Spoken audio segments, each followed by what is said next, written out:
dan kebal antibiotik itu gimana, resisten. Jadi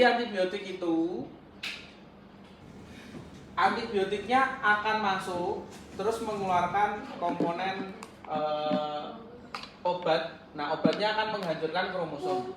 Tapi pada saat antibiotiknya itu tidak dikonsumsi dengan dosis yang sesuai, maka si bakteri akan punya waktu untuk memodifikasi.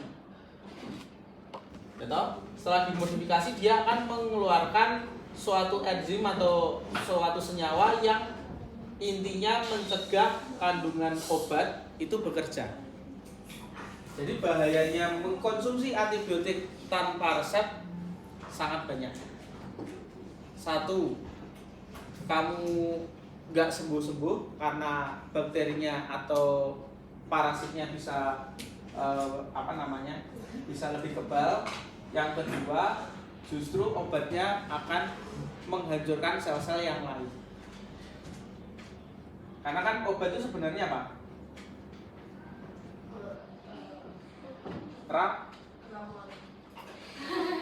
Obat itu racun. Iya, obat itu racun. Tapi intinya obat kan pengen meracuni parasit. Nah, kalau misalkan obat tidak dikonsumsi dengan normal, yang diracuni tidak hanya parasit, tapi justru ke sel-sel yang sehat. Berarti kalau yang dosis obat bisa racun. Iya, bahayanya antibiotik begitu. Ini TBC, cuman gambar contoh. Sudah. Nah, kalau laten itu dia akan tersimpan di dalam granul. Jadi kayak dia membentuk satu bungkus sendiri yang tersimpan, tidak dideteksi oleh antibiotik. Begitu. Ini yang protista. Kemarin sudah ngamatin ini toh? Gerak-gerak. Bedanya protista sama bakteri, nah gampangnya di bagian dalam dari sel protista isinya lebih banyak. Ini disebut organel, organ di dalam sel, fungsinya membantu si sel ini tetap bertahan hidup. Ada yang seperti hewan, bisa gerak-gerak, seperti tumbuhan, warnanya hijau, seperti jamur. Seperti jamur itu biasanya di kamar mandi. Kalau kamar mandinya jarang dibersihkan, biasanya kayak lendir-lendir itu. Ada kelamnya gitu. Hah? Ada kelamnya. Lisir kayak lendir. Lisir kayak lendir. Lisir kayak lendir. Iya kayak yang kerak-kerak itu kan kayak gitu. Itu lendir apa? Iya, itu kan jamur. Oh, itu ya jamur. Yang bisa buat kita mati. Yang ini jamur, yang ini. Iya, itu kok yang di jamur di bangunan apa? Kalau di bangunan yang kayak gini ini jamur ini. Katanya itu bisa buat pernafasannya jadi jelek. Iya, karena mati ya. Karena di sistem pernafasannya si sporanya akan nempel terus merusak. Nah, protista itu ada 3 yang utama. Dia punya ekor atau flagel untuk gerak semua. Terus ini tonjolan seperti selai. Dan yang ini siliat. Ini yang kalian amati kemarin meluncur-luncur itu kayak gini aslinya. Bukan yang flagel. Ada yang ketemu flagella juga ada. Nah, yang meluncur-luncur itu yang seperti ini. Ini juga sama. Gak usah dihafal. Jadi pahamnya soalnya sekali lagi teman-teman, soalnya studi kasus. Nggak ada hafalan sama sekali. Nah, kalau eutrofikasi dari gambar ini tahu toh? Kenapa kok terjadi eutrofikasi? Jadi alga ini yang hijau-hijau, dia mendapat nutrien dalam jumlah yang banyak. Nutriennya apa? Nitrogen dan fosfat. Sama seperti kalian saya kasih makanan berlimpah gratis Seneng toh? Nah karena seneng, maka dia akan reproduksi sebanyak mungkin secara tiba-tiba. Karena jumlahnya sangat banyak, akhirnya si alga ini akan menutup permukaan air. Lah kalau bagian atasnya ditutupi, cahaya matahari bisa masuk nggak? Enggak. Kalau tidak bisa masuk, tumbuhan yang di sini bisa fotosintesis nggak? Bisa lama-lama mati. Yang kedua hewannya, kalau ada yang mati di sini, terus kan terjadi penguraian, dibusukkan, ya toh? Bakterinya banyak di sini nggak?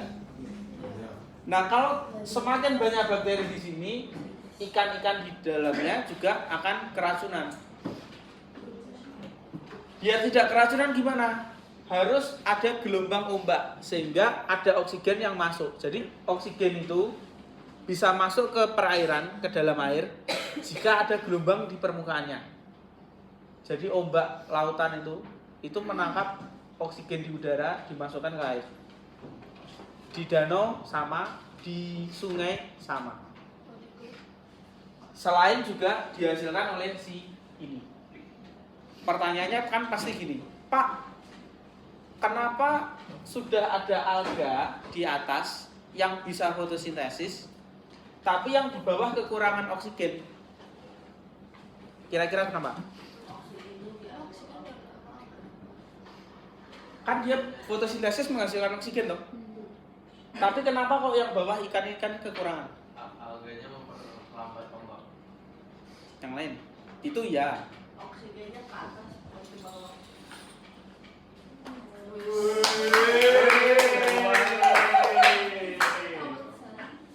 Betul. Gas itu melawan gravitasi atau tidak? Ya kan?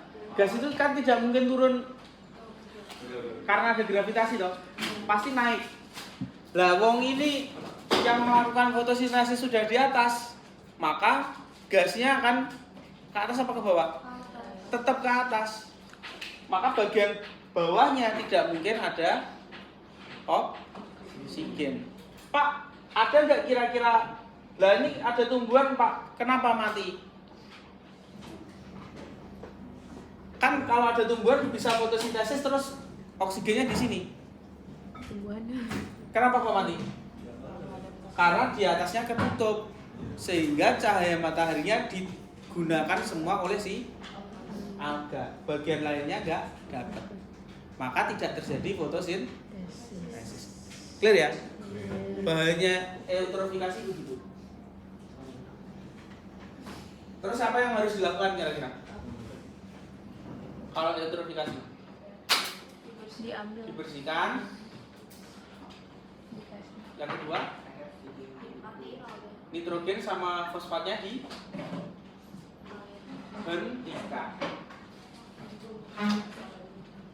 Nitrogen itu contohnya kalau kalian BAB atau kencing. Yang belum ambil eksamen siapa? Gantian.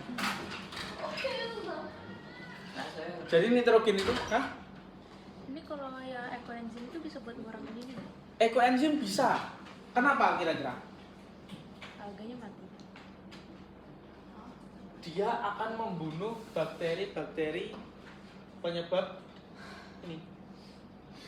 Dan juga akan mengurangi jumlah alga. Karena kan itu juga isinya bakteri toh. Jadi saling berperang melawan. Jadi akan berkurang. Ini yang plasmodium kemarin. Bedanya malaria sama demam berdarah apa teman-teman? Satu beda jenis nyamuk, yang kedua Ya penyakit. satu virus, yang satu penyakit apa yang bisa diobati dengan antibiotik? Demam berdarah atau malaria? Antibiotik malaria. Kenapa? Virus itu sekali lagi bukan makhluk hidup. Dia baru bisa beraktivitas jika di dalam sel inang. Lah ini mau ada sel inang atau tidak tetap bisa hidup. Maka penyakit yang disebabkan oleh bakteri dan protista baru bisa diobati dengan antibiotik. Tapi kalau kamu flu kena virus, jangan sekali-sekali minum antibiotik. Terus yang dilakukan apa? Tingkatkan imun tubuh. Minum vitamin. Istirahat yang makan yang kenyang, yang enak. Makan banyak atau enggak? Enak ngapain? Ya, itu apa ya? Saliva. Saliva tuh mana? Nah, dalam kasus malaria teman-teman, si Plasmodium itu melakukan dua proses. Satu seksual, yang kedua aseksual. Aseksual terjadi di dalam tubuh manusia. Kegiatannya hanya memperbanyak diri, membelah, terus membelah. Tapi kalau di dalam tubuh nyamuk, dia akan menghasilkan sperma dan ovum, terus kawin. Nah, di tubuh manusia dia akan menghancurkan sel darah merah. Jadi kan Ya. Gejalanya apa yang membedakan malaria sama kalau DBD kan DBD? drop, imun tubuhnya drop. Kalau DBD itu trombositnya akan menurun drastis. Kenapa? Karena proses infeksi atau persebarannya lebih cepat virus dibanding protista. Jadi kalau protista itu berulang, biasanya 3-4 hari sekali demam, trombosit turun, naik lagi, turun, naik lagi. Tapi kalau virus itu mungkin 5-10 hari langsung turun, nggak naik-naik. Karena sangat masif. Trombositnya bisa rendah. Bisa rendah banget.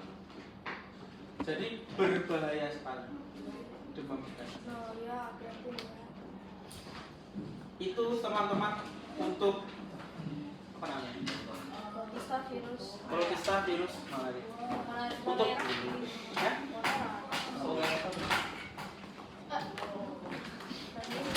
Intinya di sini kalau mau singkatnya nah di sini. Itu Ya kan singkatnya kasus dari apa? sorry, slow. Ya lu mau kapan juga? Dede. Enggak dong, langsung Inggris.